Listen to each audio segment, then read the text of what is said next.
ಹಾಗೆ ಯೋಚಿಸುತ್ತಿರುವಂತಹ ನಾನು ರಾಮನ ಜೊತೆಯಾಗಿ ರಾಮನ ಸೇವಾ ಕಾರ್ಯಗಳಲ್ಲಿ ತಲ್ಲೀನರಾಗಬೇಕು ಎನ್ನುವಂತಹ ಮನದ ಆಸೆಯನ್ನು ಹೊಂದಿರುವಂತಹ ನಾನು ಹಾಗೆ ಯೋಚನೆ ಇರುವಂತಹ ಸಂದರ್ಭದಲ್ಲಿ ಆತನಲ್ಲಿ ಮನೆ ಮಾಡಿರುವಂತಹ ಬ್ರಹ್ಮಹತ್ಯ ದೋಷ ಎನ್ನುವಂತಹ ಸಂಖ್ಯಾತನಲ್ಲಿ ಮನೆ ಮಾಡುತ್ತಿದ್ದರಿಂದ ಗುರುಗಳ ಉಪದೇಶದಂತೆ ಆ ಸಂಖ್ಯೆಯನ್ನ ನಿವಾರಣೆ ಮಾಡುವುದಕ್ಕೋಸ್ಕರವಾಗಿ ಬ್ರಹ್ಮಹತ್ಯೆ ಅಶ್ವಮೇಧ ಎನ್ನುವಂತಹ ಅಶ್ವಮೇಧವನ್ನ ಮಾಡುವಂತಹ ಸಂಕಲ್ಪಕ್ಕೆ ಮುಂದಾದವನು ಶ್ರೀರಾಮಚಂದ್ರ. ಹೌದು, ಕುದುರೆಯನ್ನ ಪೂಜಿಸಿ ಅದರ ಬೆಂಗಾವಲಿಗಾಗಿ ನನ್ನನ್ನು ನಿಯೋಜಿಸಲ್ಪಟ್ಟವನು ಮಾರುತಿಯೇ ಮಾರುತಿಯೇ ಮೊದಲಾದಂತಹ ವ್ಯಕ್ತಿಗಳ ಗತಿಯಲ್ಲಿ ಭಾಗಿಗಳಾಗ್ತಾರೆ ಎನ್ನುವುದಾಗಿ ಹೇಳಿದಂತಹ ಆತನಿಗೆ ನಮಸ್ಕರಿಸಿದಂತಹ ನನ್ನನ್ನ ಹರಿಸಿ ಆಶೀರ್ವದಿಸಿ ಬೀಳ್ಕೊಟ್ಟಂತವನು. ಹಾಗೆ ಆಶೀರ್ವದಿಸಿ ಹರಿಸಿ ಬೀಳ್ಕೊಟ್ಟಂತಹ ಸಂದರ್ಭದಲ್ಲಿ ಉತ್ಸಾಹಕನಾಗಿ ಹೊರಟುವಂತವ ನಾನು. ಯಾಕೆ ಅಂದ್ರೆ ಬೇರೆ ಯಾವ ಕಾರಣವಲ್ಲ, ರಾಮನಾಮ ಅನ್ನುವಂಥದ್ದು ಶ್ರೇಯಸ್ಸಿಗೋ ಅಭಿವೃದ್ಧಿಗೋ ಬೀಜಮಂತ್ರವಾಗಿದೆ ಎನ್ನುವಂತಹ ತತ್ವವನ್ನು ನಂಬಿದವನು ನಾನು. ಹಾಗೆಯೇ ತತ್ವವನ್ನ ಮುಂದತ್ತಿ ಅನೇಕ ನಗರಗಳನ್ನು ಸೇರಿ ಬಂದವರು ನಾನು. ಚಕಾಂಕಿಕ ನಗರಿಯೋ ಮಾಯಾನಗರಿಯೋ ಆಗಿರುವಂತದ್ದನ್ನೆಲ್ಲ ಪ್ರವೇಶಿಸಿದಂತಹ ನಮ್ಮ ಸುರಗ ಪ್ರಪ್ರಥಮವಾಗಿ ಪ್ರಾಥಮಿಕವಾಗಿ ಅನೇಕ ರೀತಿಯಾದಂತಹ ಅಡೆತಡೆಗಳು ಉಂಟಾಗಿದ್ದಾದರೂ ಕೂಡ ಶ್ರೀರಾಮನ ಅನುಗ್ರಹದಿಂದ ಅವನ ಒಂದು ವಿಶೇಷತೆಯಿಂದ ಆ ಎಲ್ಲ ವಿಘ್ನಗಳು ಕೂಡ ನಿವಾರಣೆಯಾಗಿ ಆ ವಿಘ್ನಗಳನ್ನೆಲ್ಲ ಉತ್ತರಿಸಿ ಉತ್ತೀರ್ಣರಾಗಿರುವುದು ನಾವು. ಹಾಗೆ ತುರಗವನ್ನ ಮುಂದತ್ತಿ ಒಂದು ಅಲ್ಲ, ಆ ತುರಗವೇ ನಮ್ಮನ್ನ ಮುಂದೂಡುತ್ತಾ ಬರ್ತಾ ಇರುವಂತದ್ದು. ಯಾಕಂತಂದ್ರೆ ಹಾಗೆ ಮುಂದತ್ತಿ ಬಂದಿರುವಂತಹ ಈ ಅಶ್ವ ಬಂದಿರುವಂತಹ ಸ್ಥಳ ಯಾವುದು? ಲೋಕಸಿಮೇಧ. ಹೌದು, ಅಶ್ವಮೇಧದ ವಿಧಿಯೇ ಹಾಗೆ. ಅಶ್ವದ ಭಯದ ಕುದುರೆ ಎನ್ನುವಂಥದ್ದು ಎಲ್ಲಿ ಬಂದು ತನ್ನ ಕಾಲನ್ನ ಊರಿ ತನ್ನನ್ನು ತಾನು ನಿಲ್ಲಿಸಿಕೊಳ್ಳುತ್ತದೆಯೋ ಅಲ್ಲೆಲ್ಲ ಯಜ್ಞ ಹವನ ಹೋಮಾದಿಗಳು ನಡೆಯಬೇಕಾದದ್ದು ಕರ್ತವ್ಯ. ಹಾಗಾಗಿ ನಮ್ಮಲ್ಲಿರುವಂತಹ ವಿಶೇಷವಾದಂತಹ ಬ್ರಾಹ್ಮಣೋತ್ತಮರ ಸಹಿತ ಬ್ರಾಹ್ಮಣೋತ್ತರನ್ನ ನಮ್ಮ ಒಳಗೂಡಿಕೊಂಡು ಬಂದವ ನಾನು. ಹಾಗೆ ಈ ಜ್ಯೋತಿರ್ಮೇಧದಲ್ಲಿ ಆ ಕಾರಣಕ್ಕಾಗಿ ಸಕಲ ಸಿದ್ಧತೆಗಳಾಗಲಿ ಎನ್ನುವುದಾಗಿ ಆಜ್ಞಾಪಿಸಿದ್ದೇ ತಡ. ಹಾಗೆ ಜನರಿಂದ ನನಗೆ ಬಂದಂತಹ ಸಂದೇಶ, ಈ ನಾಡು ಜ್ಯೋತಿರ್ಮೇಧ ಎನ್ನುವುದಾಗಿ, ಈ ಜ್ಯೋತಿರ್ಮೇಧದ ಅರ್ಹರಾದಂತಹ ವೀರಮಣಿ ನಾಮಾಂಕಿತರು ಕೇವಲ ವೀರಮಣಿಯಲ್ಲ ಶಿವಭಕ್ತನಾಗಿದ್ದಾನೆ ಎನ್ನುವ ಹಾಗೆ ಎರಡು ಉತ್ಮಾಂಗ ಸುಭಾಂಗ ಎನ್ನುವಂತಹ ವೀರಪುತ್ರರನ್ನ ಹೊಂದಿದ್ದಾನೆ ಅಂತ ಎನ್ನುವುದಾಗಿ, ಹಾಗೆ ಮಗಳನ್ನ ಕೈಲಾಸಪತಿಯಾದಂತಹ ಈಶನಿಗೆ ಕೊಟ್ಟು ಆತನನ್ನ ತನ್ನ ನಗರವನ್ನು ರಕ್ಷಿಸಿಕೊಳ್ಳುವುದಕ್ಕಾಗಿ ಆತನನ್ನ ತನ್ನ ನಗರದಲ್ಲಿ ನೆಲೆಗೊಳಿಸುತ್ತಾನೆ ಎನ್ನುವಂತಹ ವರ್ತಮಾನವನ್ನು ಕೇಳುವ ಹಾಗೆ ಈಶ್ವರನ ಪರಮ ಕಿಂಕರನಾದಂತಹ ವೀರಮಣಿ ಹಾಗೂ ಅವನ ಅನುಚರರು ಶ್ರೀರಾಮನಿಂದಲೇ ಹೊಡೆಯಲ್ಪಟ್ಟಿರುವಂತಹ ಅಶ್ವದ ಭಯದ ಕುದುರೆಯನ್ನ ಬಂಧಿಸುವುದಕ್ಕೆ ಮುಂದಾಗಿದ್ದಾರೆ ಅಂತಾದ್ರೆ ಈ ಒಂದು ಅನುಮರ ದುರ ಎನ್ನುವಂಥದ್ದು ನಡೆಯುತ್ತದೆ ಎನ್ನುವುದಕ್ಕೆ ಸಂದೇಹವಿಲ್ಲ. ಆದರೆ ಅವರೇನೋ ಕ್ಷತ್ರಿಯ ಉತ್ಸುಕತೆಯಿಂದ ಹಸುವನ್ನು ಬಂಧಿಸಿರಬಹುದು. ಆದರೆ ವಿವೇಚನವಾಗಿ ಯೋಚಿಸಿದಾಗ ಈ ಕುದುರೆ ಶ್ರೀರಾಮನಿಂದ ಬೇರ್ಪಟ್ಟಿರುವಂತಹ ಕುದುರೆ ಎನ್ನುವಂಥದ್ದನ್ನ ಮನಗಂಡು ಅಥವಾ ಅಜ್ಞಾನದ ಪ್ರತೀಕವಾಗಿ ಅಸುರಕ್ಷೆಯನ್ನು ಕಟ್ಟಿರಬಹುದು ಎನ್ನುವಂತಹ ಸಂಖ್ಯೆಯಿಂದ ಆತನಲ್ಲಿ ಈ ರಾಮನ ಸಂಕಲ್ಪ ಏನು ಎನ್ನುವುದನ್ನು ತಿಳಿ ಹೇಳಬೇಕಾದದ್ದು ನಮ್ಮ ಕರ್ತವ್ಯ. ಹಾಗೆ ಮತ್ತು ಈ ಈಶ್ವರನ ಪರಮ ಭಕ್ತ ಆಗಿದ್ದರಿಂದ ಆತನಲ್ಲಿ ನೇರಾನೇರವಾಗಿ ಹೋಗಿ ಅದು ಒಂದೇ ಕಾರಣ ಅಂತಲ್ಲ, ಧೀಮಂತ ನಾಯಕನು ಹೌದು. ಹಾಗೆ ಧರ್ಮಗಳನ್ನ ಅರಿತು ರಾಜಕೀಯವನ್ನ ಮಾಡ್ತಾ ಇರುವಂತಹ ವ್ಯಕ್ತಿ ಆತ ಎನ್ನುವುದರಲ್ಲಿ ಸಂದೇಹ ಇಲ್ಲ. ಆ ಕಾರಣಾಂತರದಿಂದ ಈ ಅಶ್ವದ ಮಹಿಮೆಯನ್ನ ಅಥವಾ ಈ ಅಶ್ವದ ಕುರಿತು ಆತನಿಗೆ ಮನದಟ್ಟು ಮಾಡಬೇಕಾದಂಥದ್ದು ನಮ್ಮ ಕರ್ತವ್ಯ ಹೋಯಿತು. ಹಾಗಾಗಿ ಆತನಲ್ಲಿ ಸಂಧಾನಕರವರನ್ನ ಗಳಿಸಬೇಕಾದಂಥದ್ದು ನನಗೆ ಕರ್ತವ್ಯ. ಹಾಗೆ ಆತನಲ್ಲಿ ಸಂಧಾನಕ್ಕೆ ಕಳಿಸಬೇಕಾದ್ರೆ ಯಾರನ್ನು ಕಳಿಸುವಂತದ್ದಲ್ಲ, ಚತುರವಂತನಾಗಿರುವಂತಹ ವ್ಯಕ್ತಿಯನ್ನು ಕಳಿಸಬೇಕು ಎನ್ನುವಂತಹ ಮನೋಭಾವ. ಹಾಗೆ ಅಂತಹ ಪ್ರಶ್ನೆ ನನ್ನಲ್ಲಿ ಮೂಡಿದ ಕ್ಷಣ ನೆನಪಿಗೆ ಬಂದದ್ದು ಮಾರುತಾತ್ಮಜ. ಹಾಗಾಗಿ ಆತನನ್ನೇ ಕರೆದು ಮಾತನಾಡುತ್ತೇನಂತೆ.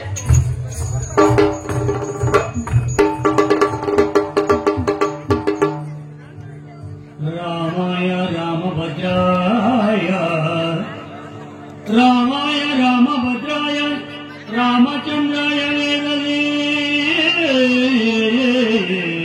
ರಾಮಾಯ ರಾಮಭದ್ರಾಯ ರಾಮಚಂದ್ರಾಯ ವೇದಸೇ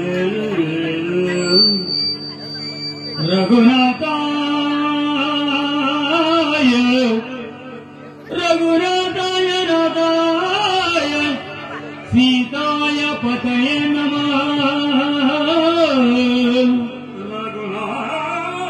रघुनाथाय नाथाय सीतापतये नमः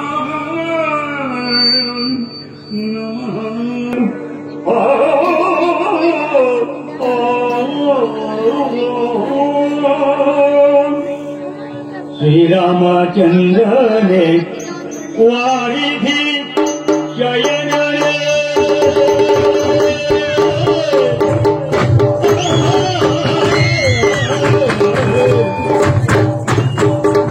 श्री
ರಘುನಾಥಾಯ ನಾಥಾಯ ಸೀತಾಯ ಪತೆ ನಮೋ ನಮಃ. ರಾಮ, ಹೇ ಸೀತಾಪತೆ, ಅಯೋಧ್ಯನಾಥ ರಾಮ, ನಿನ್ನ ನಾಮಸ್ಮರಣೆಯಿಂದ ದೊರೆಯುವಂತಹ ಅವ್ಯಕ್ತವಾದಂತಹ ಆನಂದವನ್ನ ಏನೆಂದು ವರ್ಣಿಸಲಿ ಪ್ರಭು. ರಾಮಾಂಬ ಎರಡು ಅಕ್ಷರದ ಮಹಿಮೆಯಿಂದಲೇ ಅಲ್ಲದೆ ಕಾಡಿನ ಬೇಡನೊಬ್ಬ ವಾಲ್ಮೀಕಿ ಮಹರ್ಷಿ ಆದದ್ದು ಅಷ್ಟೇ ಅಲ್ಲ, ಕೇವಲ ಪ್ರತಿಭೆಯಾಗಿರುವಂತಹ ಅಲ್ಲೇ ಭಾವನೆಯಾದದ್ದು ಕೇವಲ ಕೋತಿಯಾದ ನಾನು ಒಂದು ವ್ಯಕ್ತಿಯಾದದ್ದು. ಪ್ರಭು, ನಿನ್ನ ಶರಣರ ಮೇಲಿರುವ ಮಮತೆ ವಿಶ್ವಾಸ ಅದೇ ಪ್ರಭು. ಅಶ್ವಮೇಧ ಕುದುರೆಯನ್ನ ಹೊರಡಿಸುವಾಗ ನನ್ನನ್ನ ಕರೆದು ಹನುಮ ನೀನೇ ಸೇನಾ ರಕ್ಷಕನಾಗಿ ಹೋಗಿ ಬಾ ಎಂದು ಹರಸಿ ಕಳಿಸಿದಾಗ ಆನಂದಭರಿತನಾಗಿ ಬಂದವನು ನಾನಲ್ಲವೇ? ಹೌದು ಪ್ರಭು, ಈ ಹನುಮನ ಉಸಿರು ನಿನ್ನ ಸೇವೆಗಾಗಿಯೇ ಮೀಸಲು. ಅದೇಕೋ ಶತ್ರುಘ್ನ ದೇವರು ನನ್ನನ್ನ ಕರೆಯುತ್ತಾ ಇದ್ದಾರೆ. ಬಂದೆ ಬಂದೆ ಪ್ರಭು, ಬಂದೆ. ಜೈ ಶ್ರೀರಾಮ್.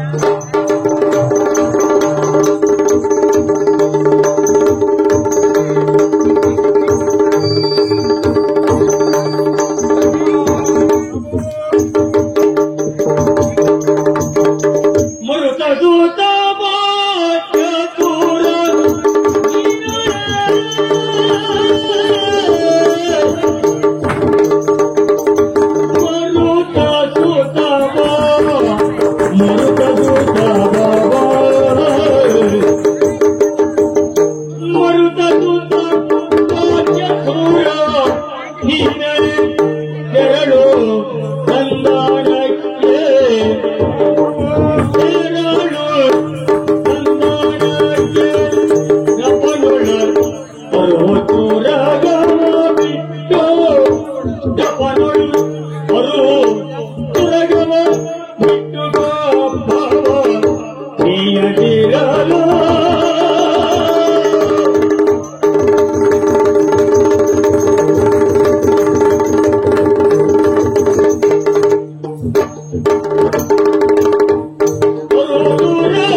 ಪ್ರಭು, ಜೊತೆಯಾಗಿ ಒಡಗೂಡಿಕೊಂಡು ಬಂದವರು. ಹೌದು, ಶ್ರೀರಾಮನ ಒಳವನ್ನ ಹೊಕ್ಕವನ್ನು ನೀನಿದ್ದೀಯ, ಹೌದಲ್ಲವೇ? ಹಾಗಾಗಿ ಇವತ್ತು ನಡೆದಿರಬಹುದಂತಹ ಘಟನೆಯ ಕುರಿತು ನೀನನ್ನು ತಿಳಿದವನೇನು ಅಲ್ಲ. ಬಂದು ನಿಂತಿರುವಂತಹ ನಗರ ಜ್ಯೋತಿರ್ಮಯದ ಎನ್ನುವಂಥದ್ದು, ಇಲ್ಲಿ ನಮ್ಮ ಹಸುವನ್ನ ಬಂಧಿಸಲ್ಪಟ್ಟಿದೆ ಎನ್ನುವಂಥದ್ದು ನಿನಗೆ ವೇದ್ಯವಾಗಿದೆ. ಇರುವಾಗ ಈ ಹೆಸರಾದಂತಹ ವೀರಮಣಿ ಜೀವಂತ ವ್ಯಕ್ತಿಯಾಗಿರುವಂತವನು ಅಲ್ಲದೆ ವೀರ ಪುತ್ರರಾದಂತಹ ರುಕ್ಮಾಂಗ ಸುಭಾಂಗ ಎನ್ನುವಂತಹ ಪುತ್ರಿಯರನ್ನು ಇದ್ದಾನೆ. ಅಲ್ಲದೆ ಪರಶಿವನ ಪರಮ ಭಕ್ತನಿದ್ದಾನೆ. ಹಾಗಿರುವಾಗ ಇಲ್ಲಿ ಯಾವುದೇ ರೀತಿಯಾದಂತಹ ಅಧರ್ಮದಿಂದ ನಡೆಯುತ್ತಿರುವಂತಹ ಆಡಳಿತ ಎನ್ನುವಂಥದ್ದು ನಡೆಯುತ್ತಿಲ್ಲ. ಆ ಕಾರಣದಿಂದಾಗಿ ಆತನ ಆಡಳಿತದಿಂದ ನಾಡು ಸುಭಿಕ್ಷವಾಗಿದೆ. ಹೀಗಿರುವಾಗ ನಾವು ಧರ್ಮಾಧರ್ಮಗಳ ವಿವೇಚನೆಯಿಂದ ಒಮ್ಮೆಲೆ ಆತ ದುರ್ಗವನ್ನು ಬಂಧಿಸಿದ್ದಾನೆ ಎನ್ನುವುದನ್ನ ಅರಿತು ಆತನಲ್ಲಿ ಗುರುವನ್ನ ಕೈಗೊಳ್ಳುವ ಹಾಗಿಲ್ಲ. ಯಾಕೆ ಹೇಳು, ಹಿಂದೆ ರಾವಣ ದುಷ್ಟ ಎನ್ನುವುದನ್ನ ಅರಿತವೂ ಕೂಡ ಆತನನ್ನ ಉಳಿಸುವುದಕ್ಕಾಗಿ ಆತನಲ್ಲಿ ಸಂಧಾನಕ್ಕಾಗಿ ಅಂಗದರನ್ನ ಕಳಿಸಲಿಲ್ಲವೇ ಹೇಳು. ಆಗಿರುವಾಗ ಈ ಹೊತ್ತು ಅವನ ಕುರಿತಾಗಿ ತಿಳಿದಿರುವಂತಹ ನಾವು ಆತ ಸಾಮಾನ್ಯವಾಗಿ ಭಾವಿಸುವ ಹಾಗಿಲ್ಲ. ಆ ಕಾರಣದಿಂದಾಗಿ ಆತನಲ್ಲಿ ಈ ರಾಮನ ಅಸ್ವ ಎನ್ನುವಂಥದ್ದು ಅಥವಾ ಈ ರಾಮನ ಸಂಕಲ್ಪ ಎನ್ನುವಂಥದ್ದನ್ನ ಆತನಿಗೆ ತಿಳಿ ಹೇಳಬೇಕಾದಂಥದ್ದು ನಿನ್ನ ಕರ್ತವ್ಯ. ಹಾಗಾಗಿ ಚತುರನಾಗಿರುವಂತಹ ನಿನ್ನನ್ನೇ ಆಯ್ಕೆ ಮಾಡಿಕೊಂಡವ ನಾನು. ಆತನಲ್ಲಿ ಹೋಗಿ ಇದು ರಾಮ ಅಶ್ವಮೇಧ ಎನ್ನುವುದಾಗಿ ತಿಳಿಯೇ ಹೇಳಬೇಕು. ಈ ಅಶ್ವಮೇಧ ಋಗ್ವೇದಕ್ಕಾಗಿ ಕೈಗೊಂಡಿರುವಂತದ್ದಲ್ಲ. ಸಾಮಂತ ವರ್ಗವನ್ನ ಹೆಚ್ಚಿಸಿ ಅವರಿಂದ ಸಂಗ್ರಹಿಸಲ್ಪಟ್ಟಿರುವಂತಹ ಕಪ್ಪವನ್ನ ರಾಜ್ಯದ ಬೊಕ್ಕಸವನ್ನು ತುಂಬಿಸಿಕೊಂಡು ಬೊಕ್ಕಸವನ್ನು ವಧಿಸಿಕೊಳ್ಳಬೇಕು ಹುನ್ನಾರದಿಂದ ಮಾಡಿರುವಂತಹ ಅಶ್ವಮೇಧ ಇದು ಅಲ್ಲ ಎನ್ನುವುದು ಅವನಿಗೆ ಗೊತ್ತಾಗಬೇಕು. ಆ ರೀತಿಯಲ್ಲಿ ಆತನಿಗೆ ತಿಳಿಯ ಹೇಳಬೇಕಾದದ್ದು ನಿನ್ನ ಕರ್ತವ್ಯ. ಒಂದು ವೇಳೆ ಹಾ. ಆತ ಇನ್ನೊಂದು ಸಂಧಾನದ ಕಾರ್ಯಕ್ಕೆ ಒಪ್ಪಲಿಲ್ಲ ಅಂತ ಆದ್ರೆ ಅವನಿಗೆ ಒಂದು ಮಾತನ್ನ ಹೇಳಿ ಬರಬೇಕಾದಂತದ್ದು ನಿನ್ನ ಕೆಲಸ. ಏನು ಪ್ರಭು? ವೀರಮಣಿ, ಹಾ. ನೀನು ಹಾಗೂ ನಿನ್ನ ಮಕ್ಕಳು ಬಂಧು ಬಾಂಧವರೆಲ್ಲ ಸೇರಿ ಹಾ. ಶ್ರೀಮಣಿಪುರಕ್ಕೆ ಹೋಗುವುದಕ್ಕೆ ಸಿದ್ಧರಾಗಲಿ ಎನ್ನುವಂತಹ ಮಾತನ್ನ ಆಡಿ ಬರಬೇಕು. ಹಾ. ಆಗಬಹುದೇ ಅಮ್ಮ? ಅಮ್ಮಾಜ್ಞೆ ಶಿರೋಧಾರ್ಯ. ಆಗಲಿ. ಹೋಗಿ ಬರ್ತೇನೆ ಪ್ರಭು. ಆದಷ್ಟು ಬೇಗ ಅವರು ಬಂದು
ಸಭೆಯಲ್ಲಿ ನಾವು ಕುಳಿತುಕೊಂಡಿರುವಂತಹ ಸಂದರ್ಭ ನಮ್ಮ ದಾರದಿಂದ ಏನೋ ಒಂದು ಕಪಿ ಇಲ್ಲಿ ಒಳ ಪ್ರವೇಶಿಸಿದ ಹಾಗೆ ಕಾಣಿಸ್ತಾ ಇದೆ.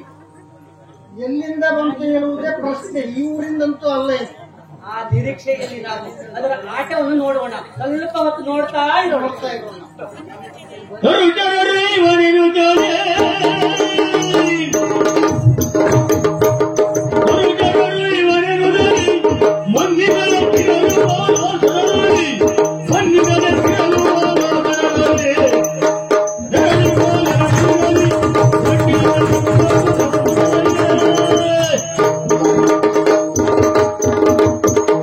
ಇದು ಸಭೆಯ ಅಥವಾ ಸ್ಮಶಾನವೋ ಕೇಳುವುದು ನಾನು. ಸಭಾಸ್ಥಾನಕ್ಕೆ ಬಂದ ಒಂದು ಅತಿಥಿ ಅಭ್ಯಾಗತರನ್ನ ಆದರಿಸುವ, ಗೌರವಿಸುವ ಕನಿಷ್ಠ ಸೌಜನ್ಯವನ್ನು ಅರಿಯದ ಇವರೆಲ್ಲ ಮಾನವರು ಅಥವಾ ಮಂಗಗಳು. ರಾಮಕಾರ್ಯ ದುರಂಧರನಾಗಿ ಬಂದಿರುವ ನನಗೆ ಇಲ್ಲಿ ಗೌರವ ಸಿಗದೆ ಹೋದ್ರೆ ಆಗುವ ಅವಮಾನ ನನ್ನ ಪ್ರಭು ಶ್ರೀರಾಮಚಂದ್ರನಿಗಲ್ಲವೇ? ನಾನಿದನ್ನ ಒಪ್ಪುವುದೇ ಇಲ್ಲ. ಉದಾಹರಣೆಗಳಾಗಿ ಎತ್ತರದ ಪೀಠವನ್ನ ಏರಿ ಕುಳಿತಿರುವಂತಹ ಈ ಭೂಪಾಲನ ಗರ್ವವನ್ನ ಇಳಿಸಲೇಬೇಕು. ಸರಿ, ನನ್ನ ಪಾಲದಿಂದಲೇ ಪೀಠವನ್ನ ನಿರ್ಮಿಸಿಕೊಂಡು ಅವನಿಗಿಂತ ಎತ್ತರದಲ್ಲಿ ಮಂಡಿಸುತ್ತೇನಂತೆ. ಜೈ ಶ್ರೀರಾಮ.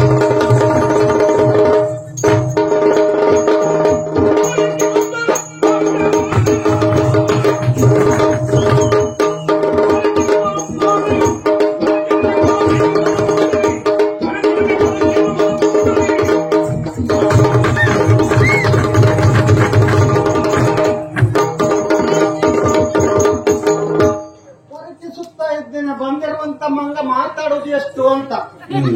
ಅಲ್ಲ, ಈ ಮಂಗನು ಮಾತಾಡ್ತದೆ ಅಂತ ಹೇಳಾದ್ರೆ ಈ ಸಭೆಗೆ ನಮ್ಮ ಸಭೆಯಲ್ಲಿ ಕುಳಿತವ್ರೆ ನಮಗೆ ಅವಮಾನ. ಕೆಲವರು ಹೇಳ್ತಾರೆ ಮಂಗ ಮನೆಯೊಳಗೆ ಹೋಗ್ಬಾರ್ದು ಅಂತ. ಸಭೆನೇ ಪ್ರವೇಶ ಮಾಡಿದೆ ಇದು. ಹಾಗಿದ್ರೆ ಸಭೆ ತೊರೆಯುವುದ ಸಾಧ್ಯವೇ ಇಲ್ಲ. ಸಭೆಯಲ್ಲಿ ಏನಾಗಬೇಕು ಎನ್ನುವುದನ್ನ ನಿಶ್ಚಿತವಾಗಿ ಕಾಯ್ತೇನೆ.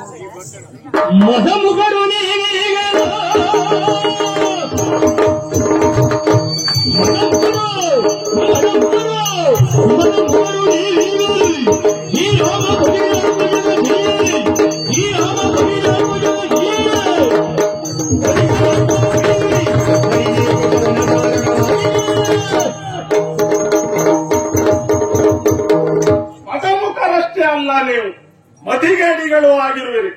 ಆದುದರಿಂದಲೇ ಚತುರ್ದಶ ಭುವನ ವಲ್ಲಣ ಆಗಿರುವಂತಹ ಶ್ರೀರಾಮಚಂದ್ರನ ಅಶ್ವವನ್ನ ಕಟ್ಟಿದ್ದೀರಿ. ಅಯ್ಯ, ಕಾಲ ಇನ್ನೂ ಮಿಂಚಿಲ್ಲ.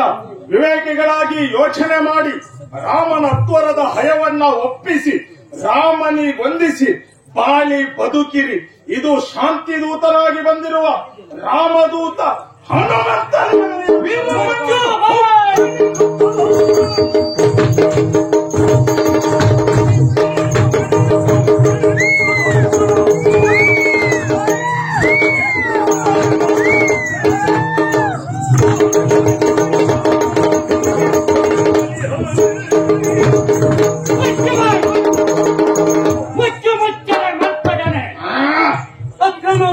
ಸಭೆಯನ್ನ ಪ್ರವೇಶಿಸಿದ್ದೀಯ. ಹ್ಮ್. 2 ಅಪರಾಧವನ್ನ ಮಾಡ್ತಾ ಇದ್ದೀಯ. ಹಾ. ಮೊದಲನೇದಾಗಿ ನನ್ನ ಸಭೆ ನನ್ನ ಪ್ರವೇಶ ಮಾಡಿದ್ದು. ಹ್ಮ್. ಎರಡನೆಯದಾಗಿ ನನ್ನ ಎದುರಿನಲ್ಲಿಯೇ ನಿನ್ನ ಆಲಾಸನವನ್ನ ಮಾಡಿ ಅದನ್ನಕ್ಕಿಂತ ಎತ್ತರದಲ್ಲಿ ಕುಳಿತುಕೊಂಡಿದ್ದೀಯ. ಹ್ಮ್. ಅದನ್ನ ಕಂಡಿರುವಂತಹ ನನ್ನ ಮಗ ನಿನ್ನ ಮಗ ಮುಖನೇ ಅಂತ ಹೇಳಿದ. ಹಾ. ಆಗ ನೀನು ನಿನ್ನ ಮಂಗ ಬುದ್ಧಿ, ಮಂಗನಿಗೆ ಒಂದು ಬುದ್ಧಿ ಇದೆ, ಹ್ಮ್. ತನಗೆ ಅದಕ್ಕೆ ಏನಾದ್ರು ನಾವು ಕೊಟ್ರೆ ಹ್ಮ್. ಪುನಃ ಅವರಿಗೆ ಬಿಸಾಡುದು. ಹಾ. ಆ ಬುದ್ಧಿ ಇಲ್ಲೂ ತೋರಿಸಿದೆ ನೀನು. ಹಾ. ಅವ ಮದಮುಖ ಅಂತ ಹೇಳಿದಾಗ ಹ್ಮ್. ಮದಮುಖರು ನೀವೆಲ್ಲರೂ ಹ್ಮ್. ಇನ್ನೊಂದು ಶಬ್ದವನ್ನು ನೀನು ಹೆಚ್ಚಿಗೆ ಸೇರಿಸಿದೆ. ಹಾ. ನಮ್ಮನ್ನೆಲ್ಲ ಮದಮುಖರು ಅಂತ ಹೇಳಿದೆ. ಹ್ಮ್. ಹಾಗಿದ್ರೆ ಹ್ಮ್. ಇಲ್ಲಿ ಮದಮುಖ ನಾವು ಅಲ್ಲೇ ಅಲ್ಲ, ಹಾ. ಸಭೆ ನನ್ನದು. ಹ್ಮ್. ಅಕ್ರಮ ಪ್ರವೇಶ, ಹ್ಮ್. ಬಾಲವಾಸನವನ್ನ ಮಂಡಿಸಿದ್ದು ಹಾ. ಸಿಟ್ಟು ಬರ್ದೇ ಇರ್ತದ. ಹಾ. ಹುಡುಗ ಪ್ರಾಯ ಹಾ. ಸರಿಯಾದಂತಹ ಮಾತನ್ನೇ ಆಡಿದ್ದಾನೆ. ಹ್ಮ್. ನಿನ್ನ ಅಪರಾಧ ಇರುತ್ತಾ ಹ್ಮ್. ನೀನು ಅವರನ್ನ ಹೆದರಿಸುವುದೋ ಇಲ್ಲ, ಹ್ಮ್. ನಿಂದಿಸುವುದಕ್ಕೋ ಸಾಧ್ಯವೇ ಇಲ್ಲ. ಕೊನೆಗೆ ನೀನು ಒಂದು ಮಾತನ್ನ ಹೇಳಿದೆ, ಹ್ಮ್.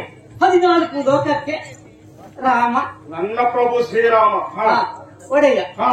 ನಿನ್ನ 14 ಲೋಕಕ್ಕೆ 14 ಲೋಕಕ್ಕೆ. ತಪ್ಪು ಕಲ್ಪನೆ. ಹಾ. ಅತಳ ವಿತಳ ಸುತಳ ಪಾತಾಳ ಎಂಬಿತ್ಯಾದಿ 14 ಲೋಕ. ಹ್ಮ್. ಮೇಲೆ 4, ಕೆಳಗೆ 4, ಭೂಮಿ ಮೇಲೆ ಅಷ್ಟು 14 ಲೋಕಗಳು. ಹ್ಮ್. ಆ ವ್ಯಾಪ್ತಿಯನ್ನ ನೀನು ರಾಮ ಹೊಂದಿದ್ದಾನೆ. ಹ್ಮ್. ನಿನ್ನ ರಾಮ ಹಾ. 14 ಲೋಕದ ಒಡೆಯ. ಅಂತಹ ತಪ್ಪು ಕಲ್ಪನೆಯನ್ನ ಇಲ್ಲಿ ನಮಗಷ್ಟೇ ಅಲ್ಲ ವೇದಿಕೆಯಲ್ಲಿಯೂ ಮಂಡಿಸ್ತಾ ಇದ್ದೀಯ. ಆ 14 ಲೋಕ, ಅದರಲ್ಲಿ ನಾವು ಒಂದು ಲೋಕದ ವಿಚಾರಕ್ಕೆ ಬರೋಣ. ಭೂಲೋಕ. ಭೂಲೋಕದಲ್ಲಿ ಈ ವೀರಮಣಿ ಇದ್ದಾನೆ. ಈ ಭೂಲೋಕದಲ್ಲಿ ಈ ವೀರಮಣಿ ಇರುತ್ತಾ ಆ ನಿನ್ನ ಸಾಕೇತದ ರಾಮ ಅದು ಭೂಲೋಕದಲ್ಲೇ ಇರುವುದು. ಹಾಗಿದ್ರೆ ಇಲ್ಲಿ ಇದುವರೆಗೆ ಆ ನಿನ್ನ ರಾಮನಿಗೆ ನಾವು ಕಪ್ಪ ಕೊಟ್ಟಿದ್ದೂ ಇಲ್ಲ. ಅವನನ್ನ ಪ್ರಭುವಾಗಿಯೋ ವಿಭುವಾಗಿಯೋ ನೀನು ಹೇಳಿದಾಗೆ ನಾವು ಒಪ್ಪಿಕೊಂಡಿದ್ದೂ ಇಲ್ಲ. ಹಾಗಿದ್ರೆ ಅದು ನಿನ್ನದು ಭಜನೆಯಷ್ಟೇ ಆಯಿತು. ಹಾಗಾಗಿ ಆ 14 ಲೋಕಕ್ಕೆ ನಿನ್ನ ರಾಮ ಒಡೆಯನೇ ಅಲ್ಲ. ಒಡೆಯ ಆಗಿದ್ರೆ ಇದುವರೆಗೆ ನಾವು ತಲೆಯಲ್ಲಿ 16 ಬಾರಿ ಕಪ್ಪ, ಕಾಣಿಕೆ, ಮುತ್ತು, ರಕ್ತ, ವಜ್ರ, ಹವಳಗಳನ್ನ ನಿಮ್ಮ ಸಾಕೇತಕ್ಕೆ ತರ್ತಾ ಇದ್ದೆವು. ಒಂದು ದಿನವೂ ನಾವು ನಿಮ್ಮ ಸಾಕೇತಕ್ಕೆ ಕಪ್ಪ ಕಾಡಿ ಕೊಟ್ಟಿದ್ದೂ ಇಲ್ಲ. ರಾಮನನ್ನ ನಾನು ದೇವ ಅಂತ ನಾವು ಒಪ್ಪಿಕೊಂಡಿದ್ದೂ ಇಲ್ಲ. ಹಾಗಾಗಿ ನಿನ್ನಲ್ಲಿ ಹೇಳುವುದು, ನೀನು ಹೇಳುವುದು ಕೇವಲ ಭಜನೆ, ಹರಿಕತೆ. ಆ ವಿಚಾರದಲ್ಲಿ ನೀನು ಸರಿ ಇದ್ದಿ ಅಷ್ಟೇ ಅಲ್ಲ. ಆ ದಿನ ರಾಮ ಯಾವ ಕಲಿಯವ ನನ್ನ ಪ್ರಭುನ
ಬರೇ ಕಲಿಯಷ್ಟೇ ಅಲ್ಲ, ಮತ್ತೇನು ಸಾಕ್ಷಾತ್ ಕಲಿಯಾಗಿರುವಂತಹ ಯಾರು ರಾಮ ಕಾಲನಿಗೆ ಕಾಲನವ ಅವನ ಅಯ್ಯ, ಇಲ್ಲಿವರೆಗೂ ಶ್ರೀರಾಮಚಂದ್ರನ ಕಥಾಶ್ರವಣವನ್ನು ಮಾಡದ ನಿಮ್ಮ ಜನ್ಮ ನಿರರ್ಥಕ.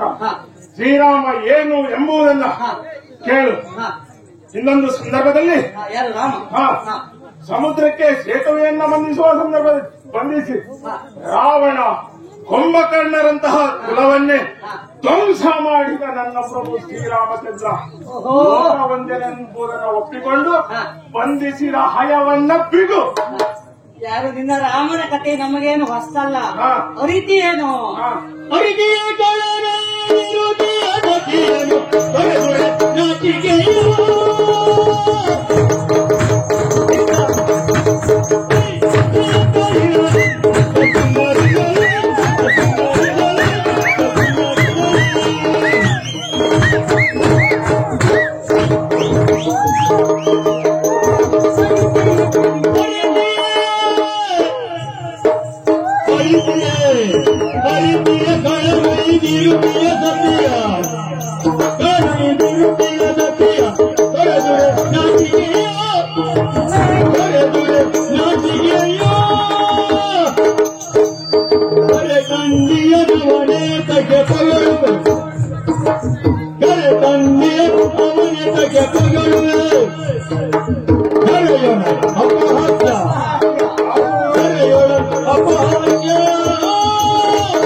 ರಾಮ ಕಥೆಯ ಪ್ರವಚನಕ್ಕೆ ನಿನಗಿಲ್ಲಿ ಒಳ್ಳೆ ಜಾಗ ಮಾಡಿಕೊಟ್ರು ನಾವಲ್ವಾ?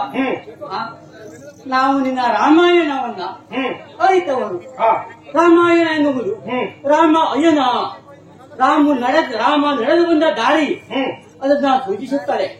ಆ ನಿನ್ನ ರಾಮ ಕಥೆಯನ್ನ ಹೇಳದೇ ಇದ್ದವರಲ್ಲಿ ನೀನು ಹೇಳಬಹುದು. ಎಲ್ಲೋ ಹೋಗಿ ಭಜನೆ ಮಾಡಿ, ಎಲ್ಲೋ ಏನು ಸಂಗ್ರಹ ಮಾಡುವ ಉದ್ದೇಶದಿಂದ ಆ ರಸ್ತೆ ಬದಿಗೋ ಅಲ್ಲ ಮರದ ಅಡಿಗೋ ಕುಡಿತು ನಿನ್ನ ಭಜನೆ ಮಾಡಬಹುದು. ಆ ರಾಮಚರಿತೆ ಅಲ್ಲ ನನ್ನಲ್ಲಿ ನಿನ್ನ ಕಥನವೇ.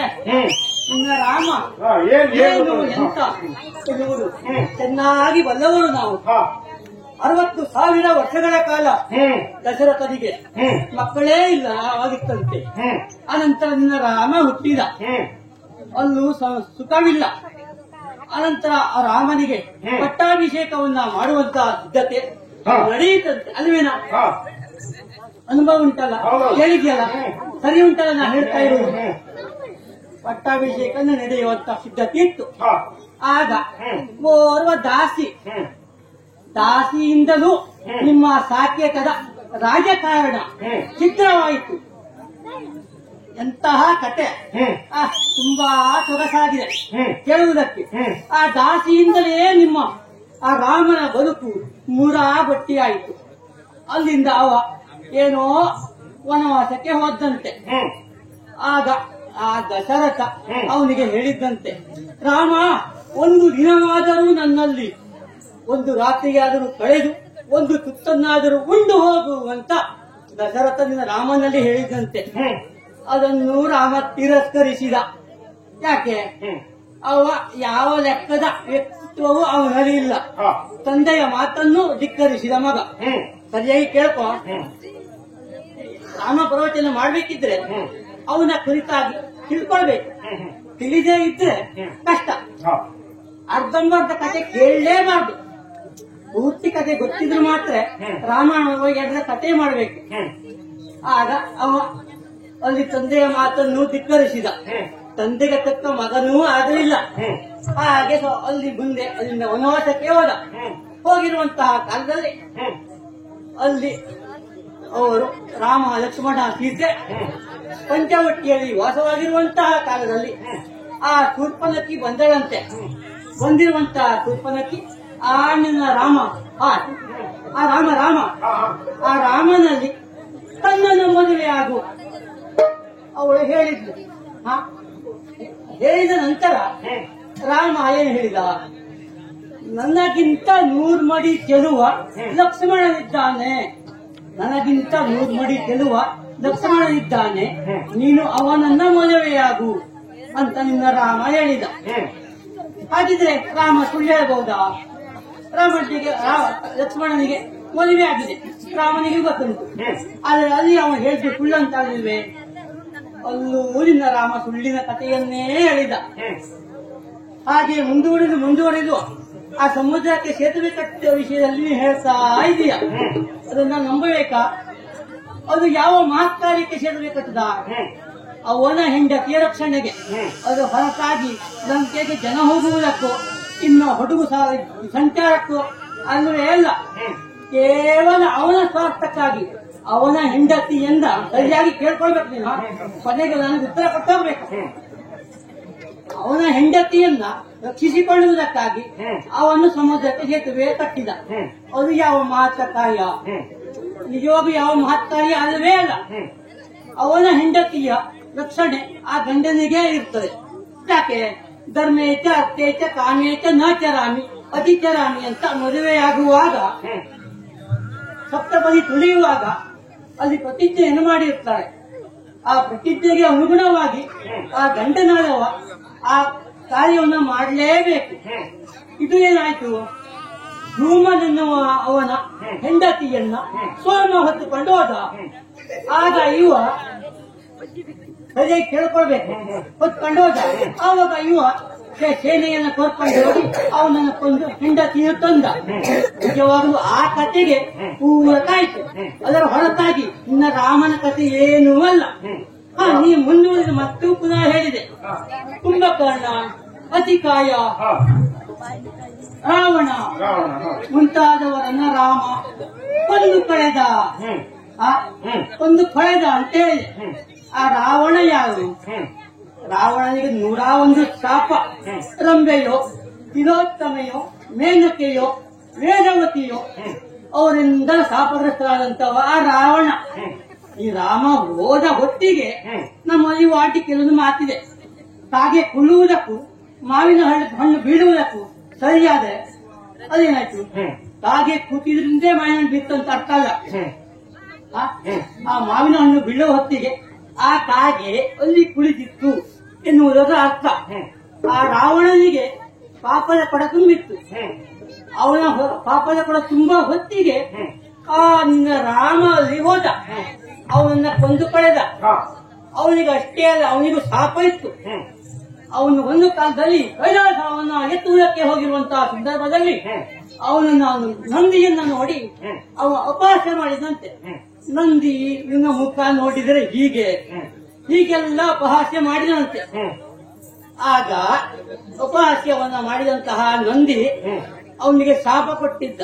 ಮಂಗನ ಮುಖದವರು ನಿನ್ನ ರಾಜ್ಯಕ್ಕೆ ಬಂದಾಗ ನಿನಗೆ ಸಾವಾಗಲಿ. ಅದು ರಾವಣನಿಗೆ ಸಿಕ್ಕಿತ್ತು. ಅಷ್ಟೊತ್ತಿಗೆ ರಾಮ ಹೋದ, ಏನೋ ಕೊಂದು ಕಳೆದನಂತೆ. ಅದು ನೀನು ದೊಡ್ಡ ಸಾಧನೆ ಅಂತೇಳಿ ಇವತ್ತಿನ ಬಿಂಬಿಸುವುದಕ್ಕೆ ಬಂದಿದ್ದಿ. ಅದರಲ್ಲಿ ಏನೂ ಇಲ್ಲ. ಕೊನೆಗೆ ಯುದ್ಧ ಆಯ್ತಂತೆ. ಅವನನ್ನ ಕೊಂದು ಕಳೆದಿರುವಂತಹ ನಿನ್ನ ರಾಮ ಹೆಸರಿಗೆ ಒಂದು ಕೊಟ್ಟದ್ದು ಏನೂ ಅಲ್ಲ.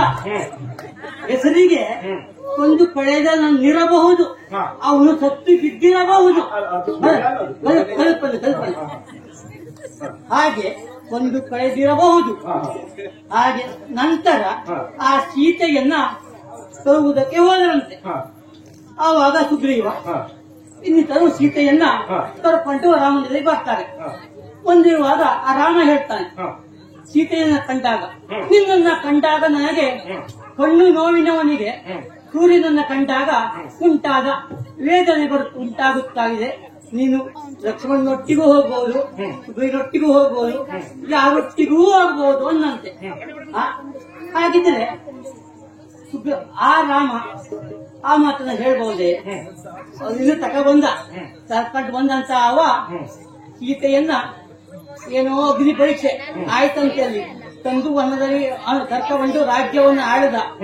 ಪುನಃ ಸೀತೆಯನ್ನ ಯಾವುದೋ ಅಗಸನ ಮಾತಿಗೆ ಸೀತೆಯನ್ನ ಬಿಟ್ಟು ಕಾಡಿಗಟ್ಟಂತೆ. ಆ ರಾಮನ ಕಥೆಯ ಪ್ರವಚನ ನೋಡು, ಎಲ್ಲ ಸುಳ್ಳು, ಬರೇ ರಾಮ ಏನೂ ಅಲ್ಲ. ಅವನ ಕತೆ ಸುಮ್ಮನೆ ನೀ ಹೇಳ್ತಾ ಇರು.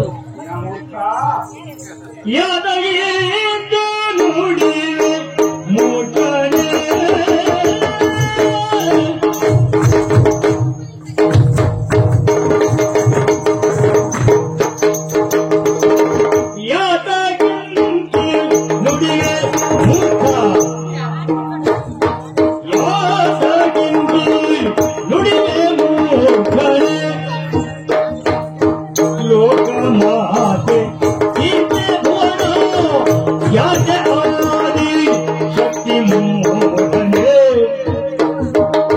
ಲೋಕಮಾತೆ ಸೀತೆ ಭುವನ ಯಾಕೆ ಆದಿ ಶಕ್ತಿ ಮೂರನೇ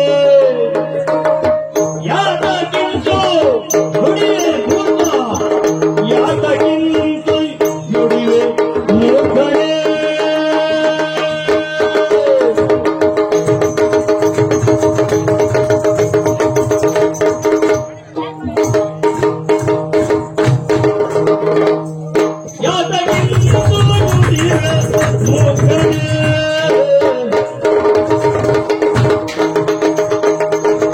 ಮೂಲ ಪ್ರಕೃತಿ ಇವಳ ಬೆಸೆಯಲಿ ಮೂಲ ಪ್ರಕೃತಿ ಇವಳ ಬೆಸೆಯಲಿ ಹಣರ ನಿರ್ಮೂಲ ಯವನ ಇಂದಲಿ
ಎಲ್ಲಿ ತಪ್ಪಿದ್ನಪ್ಪ? ಅಯ್ಯ, ಸೀತೆಯ ಹೆಸರು ಹೇಳಲಿಕ್ಕೂ ನಿನಗೆ ಯೋಗ್ಯತೆ ಇಲ್ಲ. ಯಾಕೆ? ಸೀತೆ ಎಂತ ಪಾವಿತ್ರತೆಯಿಂದ ನಾವು ಹೊಂದಿದವಳು ಅಂತ ನಮಗೂ ಗೊತ್ತುಂಟು. ಅದಕ್ಕಾಗಿ ನೀನು ಹೇಳಿದಿಲ್ಲ ಅಗ್ನಿಯಲ್ಲಿ ಹಾದ್ದೇಳಿ, ಅಗ್ನಿಯಲ್ಲಿ ಇಳಿದು ತನ್ನ ಸ್ವಂತತೆಯನ್ನು ತೋರಿಸಿಕೊಟ್ಟಿದ್ದಾಳೆ ಲೋಕಕ್ಕೆ. ಸೀತೆ ಎಂತ ಪಾವಿತ್ರತೆ ಅಂತ ನಮಗೂ ಗೊತ್ತುಂಟು. ಸೀತೆಯ ಹೆಸರು ಹೇಳುವ ಯೋಗ್ಯತೆಯೂ ನಿನಗಿಲ್ಲ. ಬಂಧಿಸಿದ ಹಯವನ್ನು ಮೊದಲು ಬಿಡು. ಅಯ್ಯ, ರಾಮಚಂದ್ರನ ಕುರಿತಾಗಿ ರಾಮಚಂದ್ರ ಮಹಾಪುರುಷ, ಸೀತೆ ಈ ಲೋಕಮಾತೆ ಅನ್ನುವ ತಪ್ಪು ಕಲ್ಪನೆ ನಿನಗೆ ಅವರ್ಯಾರೋ ಹೇಳಿಕೊಟ್ಟಿರ್ಬೇಕು. ಒಳಗಿಂದ ಬರುವಾಗ ನೀನು ಹೀಗೆ ವರ್ಣನೆ ಮಾಡಬೇಕು. ನಾಳೆ ಎಲ್ಲೋ ಒಂದು ಕಾರ್ಯಕ್ರಮ ನೀವು ಕೊಡ್ತಾರೆ, ಅದು ನೀನು ಉಪಯೋಗಿಸಿಕೊಳ್ಬೇಕು ಅಂತ ನಿನಗೆ ಯಾರೋ ಹೇಳಿ ಕಳಿಸಿರಬಹುದು. ಅಲ್ಲವೇ ಅಲ್ಲ, ಕಲ್ಪನೆಯೇ ತಪ್ಪು.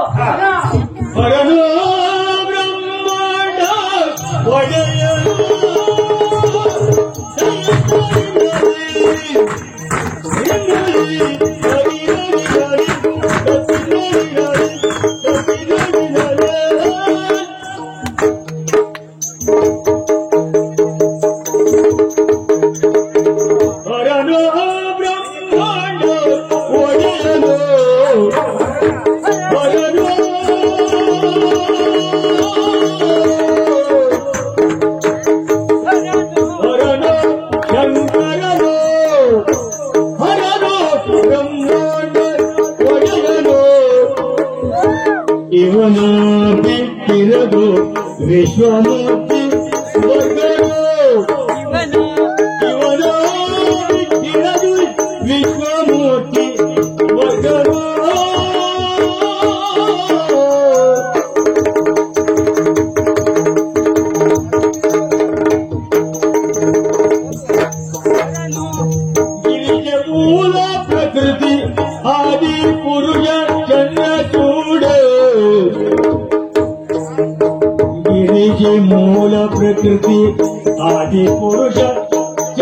ಚೂಡ ಗಂಗಾಧರನು ಎಂಬ ಪುರದೊಳಿಯನು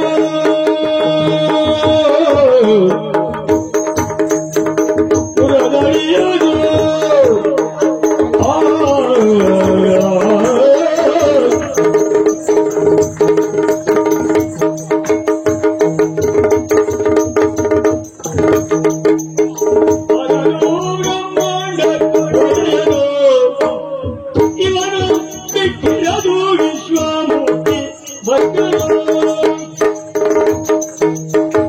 ಅಯ್ಯೋ ಗೋಡೆಗನೇ, ರಾಮನ ಕಥೆಯ ವರ್ಣನೆ ತುಂಬಾ ಚೆನ್ನಾಗಿದೆ.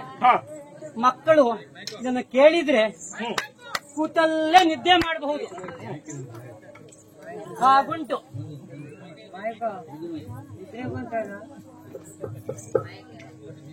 ನಿನ್ನ ಕತೆ ಎನ್ನ ಕೇಳಿದ್ರೆ ಮಕ್ಕಳು ಕುಳಿತಲ್ಲೇ ನಿದ್ದೆ ಮಾಡಬಹುದು. ಏನ್ ಹೇಳಿದೆ? ರಾಮ ಆದಿಪುರುಷ, ಜಾನಕಿ ಆದಿ ಮಾತೆ. ಆ ಕತೆ ಕೇಳ್ಕೊಂಡು ಬಂದದ್ದು ಅದು ಅಲ್ಲವೇ ಅಲ್ಲ. ಯಾಕೆ ಕೇಳಿದ್ರೆ ಪ್ರಪಂಚ ಹುಟ್ಟಾಗುವುದಕ್ಕೂ ಮೊದಲು ಓಂ ಎನ್ನುವ ಶಕ್ತಿ ಇತ್ತಂತೆ. ಆ ಓಂ ಎನ್ನುವುದರಿಂದ ಆದಿಮಾಯೆ ಜನಿಸಿದರಂತೆ. ಕೇಳ್ಕೊಳ್ಬೇಕು ನೀವು. ಆದಿಮಾಯೆಯಿಂದ 3 ಮೂರ್ತಿಗಳು ಜನನ: ಬ್ರಹ್ಮ, ವಿಷ್ಣು, ಮಹೇಶ್ವರ. ಅಲ್ಲಿಯೂ ಶಿವ ಆದಿಮಾಯೆಗೆ ಮಗನಾಗಿ ಹುಟ್ಟಿದ.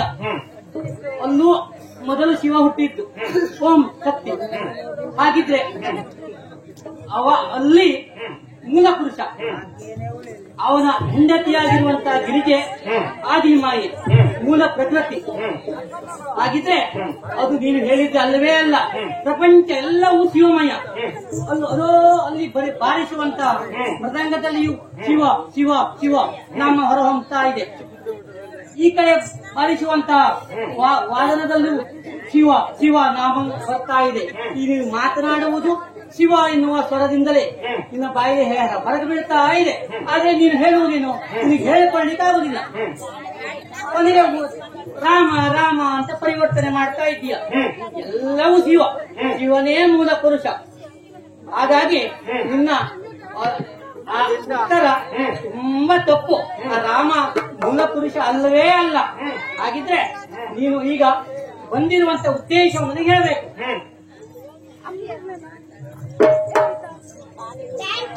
ಸರಣಿ ವಂಶ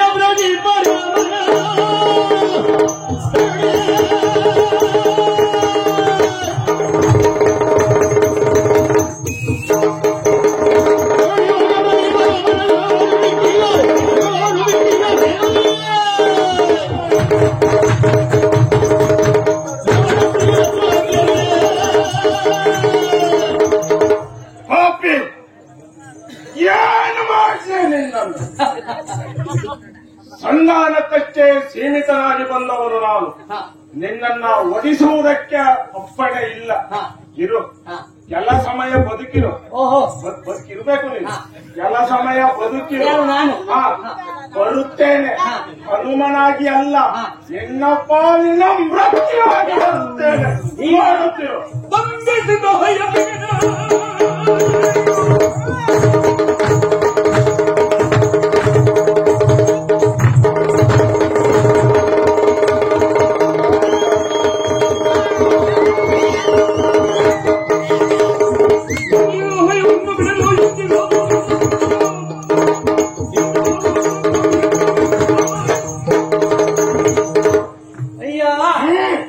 ಇಲ್ಲಿಯವರೆಗೆ ರಾಮ ಕತೆ ಮುಗಿಯಿತು. ಈಗ ಬೇರೆ ಕತೆ ನಿನ್ನದು. ಅಲ್ಲಿ ಕುದುರೆಯಂತೆ ಅವ ಅಶ್ವಮೇಧ ಮಾಡ್ತಾ ಇದ್ದಾನಂತೆ. ಅವನ ಕುದುರೆ ನಿಮ್ಮ ಪಟ್ಟಣಕ್ಕೆ ಬಂದಿದೆ. ನೀವು ಕಟ್ಟಿದ್ದೀರಿ. ಕಟ್ಟಿರುವುದು ಯಾಕೆ? ಆ ಹಣೆಯಲ್ಲಿ ಬರೆದ ಲೇಖನ ಅದೇ ನಮ್ಗೆ ಮೋಸ ಆಯಿತು ಮಾರಾಯ. ನೀವು ಏನು ಹೇಳಿದ್ರಿ? ಬರೀತಿದ್ರಿ ಅದರಲ್ಲಿ ಬಲಹೀನರಾದವರು ಕಟ್ಟಿ ಕಾದುವುದು, ಬಲಹೀನರು ಬಲವಂತರಾದವರು ಕಟ್ಟಿ ಕಾದುವುದು, ಬಲಹೀನರು ಕಪ್ಪ ಕಾಣಿಕೆಯನ್ನ ಹೊತ್ತು ನಿಮ್ಮ ಸಂಘ ಬರುವುದು ಅಂತ ಲೇಖನ. ಅದನ್ನ ಕಂಡಿರುವಂತಹ ನನ್ನ ಮಕ್ಕಳು ಕ್ಷತ್ರಿಯ ಮಕ್ಕಳಲ್ಲವರು. ನೀವಾದ್ರೆ ಕಟ್ತಿದ್ರು, ಆ ಮರ ಹತ್ಕೊಂಡು ಈ ಕಂಬಕ್ಕೆ, ಈ ಮರ ಹತ್ಕೊಂಡು ಆ ಕಂಬಕ್ಕೆ, ಅದರ ಮೇಲೆ ಮಾವಿನ ಕಾಯೋ ಅಲ್ಲ ಬೇವಿನ ಕಾಯು ಹಾಕಿ ಮಂಗ ಚೇಷ್ಟೆ ಮಾಡ್ತಿದ್ರಿ. ಅವ್ರು ಹಾಗಲ್ಲ, ಕ್ಷತ್ರಿಯ ಕುಮಾರರು, ಈ ವೀರಮಣಿಯ ಮಕ್ಕಳು. ಅದಕ್ಕಾಗಿ ಅವರು ಹೆದರಲೇ ಇಲ್ಲ, ಕುದುರೆಯನ್ನ ಬಂಧಿಸಿದ್ರು. ಈಗ ಬಂಧಿಸಿರುವ ಕುದುರೆಯನ್ನು ನಾವು ಬಿಡ್ಲಿಕ್ಕೆ ಸಾಧ್ಯವೇ ಇಲ್ಲ, ಹೇಳ್ತಾ ಇದ್ದೇವೆ. ಸಾಧ್ಯವೇ ಇಲ್ಲ. ಯಾವುದೇ ಕಾರಣಕ್ಕಾಗಿ ಆ ಬಂಧಿಸಿದ ಭಯವನ್ನು ನಾವು ಬಿಡುವಿಲ್ಲ. ಪುನಃ ನೀನು ಹೇಳಿದೆ ನಿಮ್ಮನ್ನೆಲ್ಲ ಮುರಿತೇನೆ ಮುಕ್ಕುತ್ತೇನೆ ಎನ್ನುವುದಾಗಿ. ಖಂಡಿತವಾಗಿ ಆ ಕೆಲಸ ಮಾತ್ರ ಮಾಡುದು ಹೌದೇ? ನಾವು ದೂತರ ಮೇಲೆ ಕೈ ಮಾಡೋ ಜನವೇ ಅಲ್ಲ. ಇಷ್ಟೊತ್ತಿಗೆ ನಿನ್ನ ಆಗಲೇ ನಮ್ಮ ಮಕ್ಕಳಿಬ್ಬರಿದ್ರು. ಕೈ ಮಾಡುವುದೇ ಆಗುವುದಿಲ್ಲ, ಇಲ್ಲಪ್ಪ, ನಿನ್ನ ಕಲ್ಪನೆಯೇ ತಪ್ಪು. ನಾವು ಒಬ್ಬ ಇದ್ರೆ ಅದಕ್ಕೇನಾದ್ರೂ ಹೇಳಬಹುದು. ನನ್ನ ಮಕ್ಕಳಿಗೆ ನೋಡಿದ್ಯಲ್ಲ ನೀನು, ಆ ರುಕ್ಕಮಾಂಗ ಹೇಗಿದ್ದಾನೆ ನೋಡು, ಅದು ಅಲ್ಲಿದ್ದಾನೆ. ಆ ಶಿವಂಗ ಅದು ಅವನ ಸಂಗಡಿದ್ದಾನೆ. ಅಂತ ಮಕ್ಕಳಿರುವಾಗ ನಿನ್ನ ಕುದುರೆ ಬಿಟ್ಟು ನಿಮ್ಮೊಂದಿಗೆ ಕಪ್ಪ ಕಾಣಿಕೆಯನ್ನು ಹೊತ್ತು ಆ ಅನ್ನ ರಾಮನೊಂದಿಗೆ ಜೈ ಜೈ ರಾಮ ಹೇಳಲಿಕ್ಕೆ ವೀರಮಣಿ ಬರ್ತಾ ಅಂತ ನೀವು ಖಂಡಿತ ತಿಳ್ಕೊಳ್ಬೇಕಾದಿಲ್ಲ. ನಾವು ಕುದುರೆ ಯಾವುದೇ ಕಾರಣಕ್ಕೆ ಬಿಡುವಿಲ್ಲ. ನಿನ್ನ ಮೇಲೆ ನಾವು ಕೈ ಮಾಡೋದಕ್ಕೂ ನಮಗೆ ಸಾಧ್ಯ ಆಗ್ತಾ ಇಲ್ಲ. ದೂತ ನೀನು, ದೂತನ ಮೇಲೆ ಕೈ ಮಾಡಿದ್ರೆ ಅದು ವೀರಮಣಿಯ ಚರಿತ್ರೆಗೆ ಅವಮಾನ ಮಾಡಿದ ಹಾಗೆ. ನಿನ್ನ ಮಕ್ಕಳಿಗೆ ನಾನು ಕೈ ಹಾಕುದು ಸ್ವಲ್ಪ ಸ್ವಲ್ಪ ಹೊತ್ತಿನ ಪರಿ ನಾವು ಈಗಿನ ಮಾತಾಡೋದು ಬೇಡ. ಆ ರಣಕ್ಷೇತ್ರ ತೋರಿಸ್ಕೊಡ್ತಾರೆ.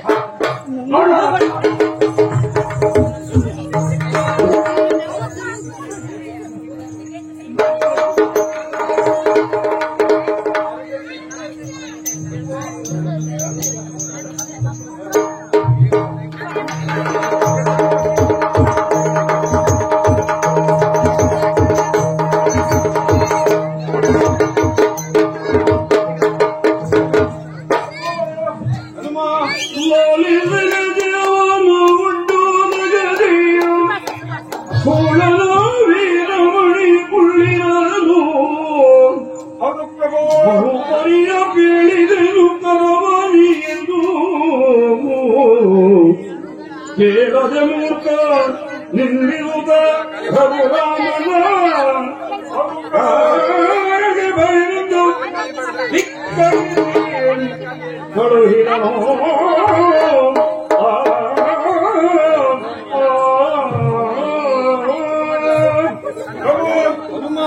ಜ್ಯೋತಿರ್ಮೇಧವನ್ನು ಪುರವನ್ನು ಸೇರಿದಂತಹ ನಾನು ವೀರಮಣಿಯಲ್ಲಿ ಬಗೆ ಬಗೆಯಾಗಿ ಕೇಳಿ ಬಂಧಿಸಿದ ಭಯವನ್ನು ಬಿಡು ಎನ್ನುವುದಾಗಿ ಯಾವುದಕ್ಕೂ ಒಪ್ಪಿಲ್ಲ ಪ್ರಭು.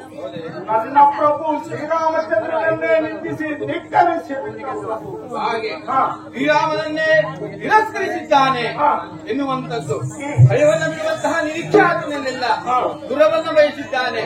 ಹೌದಲ್ಲ? ಹಾಗಿದ್ರೆ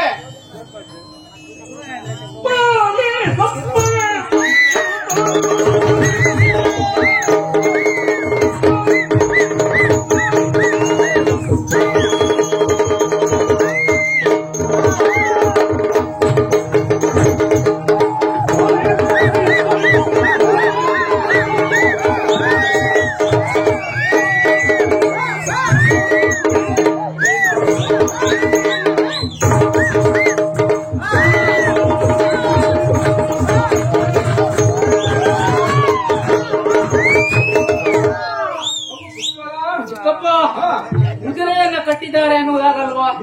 ಕುದುರೆಯ ಚಿಂತೆಯನ್ನ ನನಗೆ ಬಿಡಿ, ಕುದುರೆಯನ್ನು ಹೇಗೆ ಬಿಡಿಸ್ಕೊಂಡು ಬರ್ತೇನೆ ಅನ್ನೋದನ್ನ ಅಪ್ಪಣೆಯನ್ನು ಕೊಟ್ಟು ನೋಡಿ, ಕುದುರೆಯನ್ನ ನಾನು ಬಿಡಿಸ್ಕೊಂಡು ಹೋಗ್ತೇನೆ.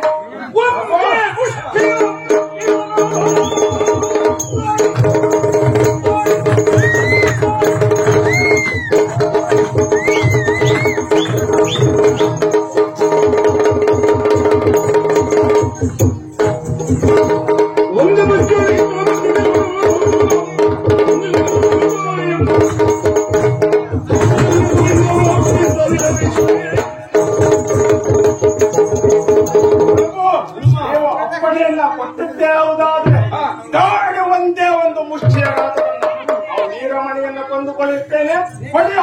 ಮಾಡಬೇಕಾದಂತದ್ದಿಲ್ಲ, ಎಲ್ಲರೂ ಒಡಗೂಡಿಕೊಂಡು ಹೋಗಿ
ಯಾಕಾಗಿ ಬಂದವ ಎಲ್ಲಿ ಹೋಗವ ಏನ್ ಕೇಳಿ ಗಾಡಿ ಚಕ್ರ ಗುಳಿ ಮುಕ್ತ ಇದ್ದಲ್ಲ ನಾನು ಯಾರನ್ನೋದು ಇಲ್ಲಿ ಹೇಳ್ಬೇಕಲ್ಲ.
ನಾನು ಯಾರನ್ನೋದು ನಿನಗೆ ಬೇಕು.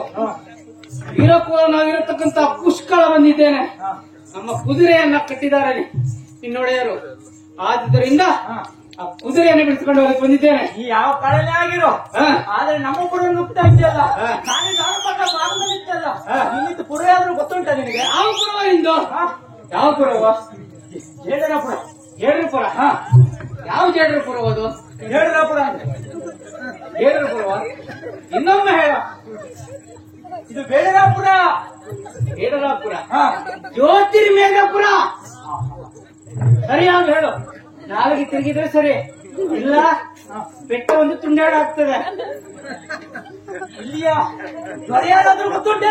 ಯಾರವನು? ಇಲ್ಲಿಯ ದೊರೆ ಹೆಸರನ್ನು ಕೇಳಿದ್ದೀನಿ. ಯಾರವರು? ದೊರೆಮಣಿ. ಯಾವ ಕರಿಮಣಿ ಅದು? ಇದು ಕುಂತಿದ್ದಾರಲ್ಲ ಆ ಕರಿಮಣಿ ಅಲ್ವಲ್ಲ? ನಿನ್ನ ಒಡೆಯಲ್ಲಿದ್ದಾರ ಆ ಕರಿಮಣಿಯಲ್ಲಿ ನಿನ್ನ ಒಡೆ ಇದ್ದಾರ? ಆ ಕರಿಮಣಿ ನಮ್ಮ ಮತ್ತೆ ದೊರೆ. ಯಾವ ಕರಿಮಣಿಯ? ಮಣಿ ಈರಮಣಿ. ಈರಮಣಿ ನಿನ್ನ ಒಡೆಯ. ಹೌದು.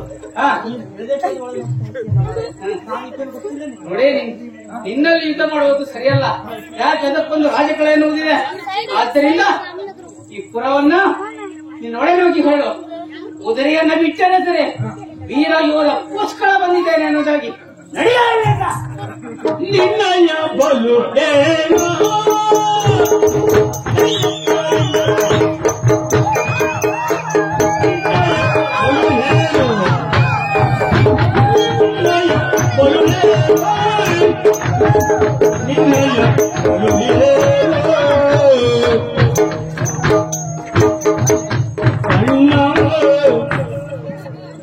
ಸಣ್ಣವ ಪುಷ್ಕಳ ಸಣ್ಣವ ಪುಷ್ಕಳ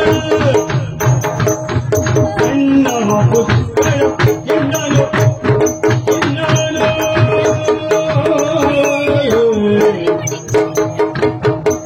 ಸಣ್ಣವ ಪುಷ್ಕಳ ಸಣ್ಣವ ಪುಷ್ಕಳ ಕಿನ್ನನು ಶತ್ರುಘ್ನ ಕಿನ್ನನು ಶತ್ರುಘ್ನ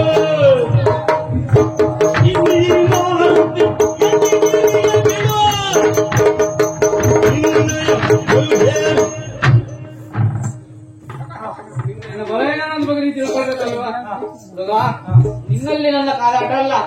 ಏನಿದ್ರು ಕೂಡ ನಿನ್ನ ಒಡೆಯನ ಹತ್ತಿರ ನಂದು. ಆದ್ರಿಂದ ಹೇಳ್ತಾ ಇದ್ದೇನೆ, ನಿನಗೆ ಇದು ಸಲ್ಲ. ನಾನು ಒಡೆ ಉಪ್ಪನ್ನ ತಿನ್ನವಲ್ವ? ಉಪ್ಪನ್ನು ತಿನ್ನು, ನಿನ್ನ ನೀರನ್ನು ಕುಡಿ. ಅದು ಬೇಕಾದ ಪ್ರಶ್ನೆ ಅಲ್ಲ. ನನಗೆ ಬೇಕಾಗಿದ್ದಾರು ವೀರಮಣಿ ವೀರಮಣಿ ಮಕ್ಕಳು. ಅವರನ್ನು ನಾನು ಖಂಡಿಸ್ತೇನೆ. ಆದ್ರಿಂದ ನಿನ್ನೊಡೆಯನಾಗಿ ಹೋಗಿ ಹೇಳು. ನೋಡ್ಕೊಂಡೆ ಹೋಗೋಣ. ಎಲ್ಲಿ ನೋಡ್ಕೊಂಡು ಹೋಗ್ತೀಯ? ಏನೋ ನೋಡ್ಕೊಂಡೆ ಮುಂದೆ. ಆದ್ರಿಂದ ನೀನಿನ ಪುರ ನಿನ್ನ ಒಡೆಯನಾಗಿ ಹೇಳಲಿಲ್ಲ.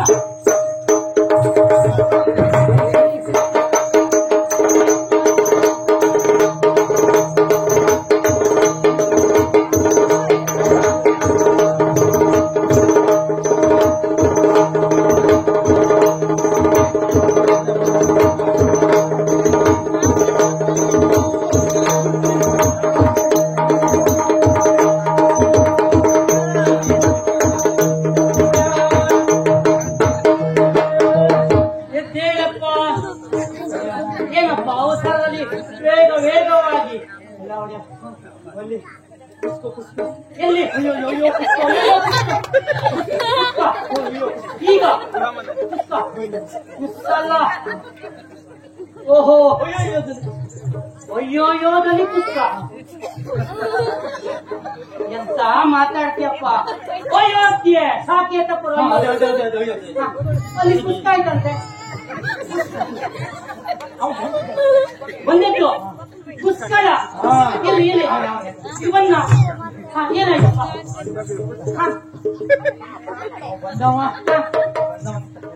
ಯಾರಿಗೆ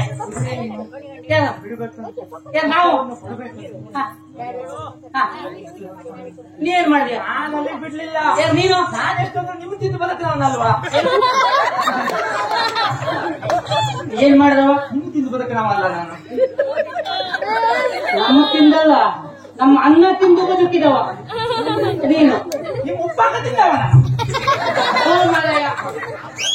ನಿನ್ನಂತೆ ಒಂದು ದ್ವಾರಪಾಲಕನ ಮಾಡ್ಕೊಂಡಲ್ಲ. ನನ್ನದನ್ನ ಹೊಡ್ಕೊಳ್ಬೇಕು. ಉಪ್ಪನ್ನೆಲ್ಲ ಅದು ನಮ್ಮ ಉಪ್ಪನ್ನ ತಿಂದು ಬದುಕಿದವ ನಿನಗೆ ವ್ಯತ್ಯಾಸ ಆಯ್ತು. ಯಾರು ನಿನಗೆ? ಯಾರು ಪುಷ್ಕಳ ಮತ್ತೆ ನೀನು ನೋಡ್ಬಿಟ್ಟೆ. ನಾನು ಅಲ್ಲಿಗೂ ಬಿಡ್ಲಿಲ್ಲ. ಯಾರು ಯಾವಾಗ? ನಾನೆಷ್ಟು ನೀವು ನಮ್ ಜನ ಅಲ್ವಾ? ಏನ ನೀವು ನಮ್ ಜನ ಅಲ್ವಾ?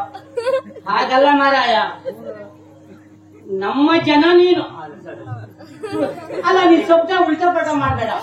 ನನ್ನ ಮಾತ್ರ ಸಾಕಿ ಕಟ್ಟಿದ್ರಲ್ಲ. ಇದು ನಾನ್ ಬಿಡ್ಲಿಲ್ಲ. ಏನಂತ ನೋಡುವಂತ ನಾನು ನಿತ್ತೆ. ನೀನ್ ಬಿಡು ಜನ ನಾನೆಲ್ಲ ನಾವು ಏನಂತ ನೋಡುವಂತ ನಿತ್ತೆ. ನೀ ಅಲ್ಲಿಂದ ಬಂದವ ಇಲ್ಲಿ ಇರುವ ಹೊತ್ತಿಗೆ ಮತ್ತೆ ಇಲ್ಲಿ ಸುಮ್ಮನೆ ಇರುವಂತವನಂತ ಅಲ್ಲವೇ ಅಲ್ಲ. ಗೊತ್ತುಂಟಲ್ಲ ಗೊತ್ತಿದ್ದಾರಲ್ಲ. ನಾನು ಆ ಕಡೆ ನಿಮ್ಮ ಸಂಭಾಷಣೆ ಕೇಳ್ತಾ ಇದ್ದೆ. ನಿನ್ನ ಮತ್ತ ಹುಡುಗ ಯಾರೋ ಹೇಳಿದ್ರು ಪುಷ್ಕಳ ಸಂಭಾಷಣೆ ಕೇಳಿದಾಗ ಅರ್ಥ ಆಯ್ತು. ನೀನು ಅವನಿಗೂ ಬಿಡ್ಲಿಲ್ಲ. ಏನ್ ಮಾಡಿದೆ? ಅವನು ಹೊಡೆದ. ಯಾರಿಗೆ? ನಿನಗ? ನಾನು ಹೊಡೆದೆ. ಸರಿ ಆಯ್ತು. ಅಲ್ಲ ಹೊಡೆದ, ನಾನು ಹೊಡೆದೆ, ಬಿದ್ದ. ಅಲ್ಲ ಇಷ್ಟು ಹೇಳೋದಕ್ಕಾಗಿ ಇಲ್ಲಿ ಬಂದದ್ದ. ಅವನು ಹೊಡೆದ, ನೀನು ಹೊಡೆದ, ಸರಿ ಸಮ ಆಯ್ತಲ್ಲ. ಮತ್ತೆ ಎತ್ ನೋಡಿದ್ರು ಬಿದ್ದವ್ ನಾನೇ.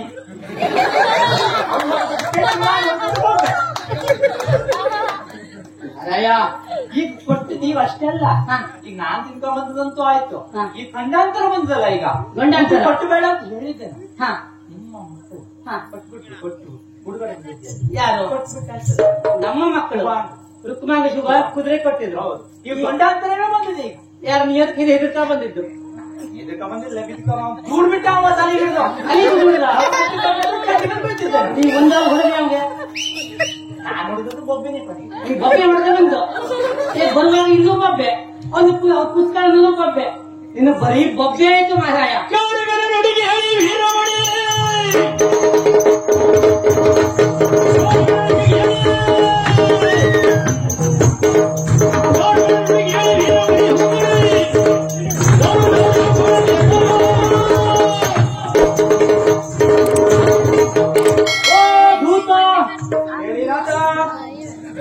ಹೆದರ್ಬೇಕಾದಂತೂ ಇಲ್ಲವೇ ಅಲ್ಲ. ಯಾಕೆ?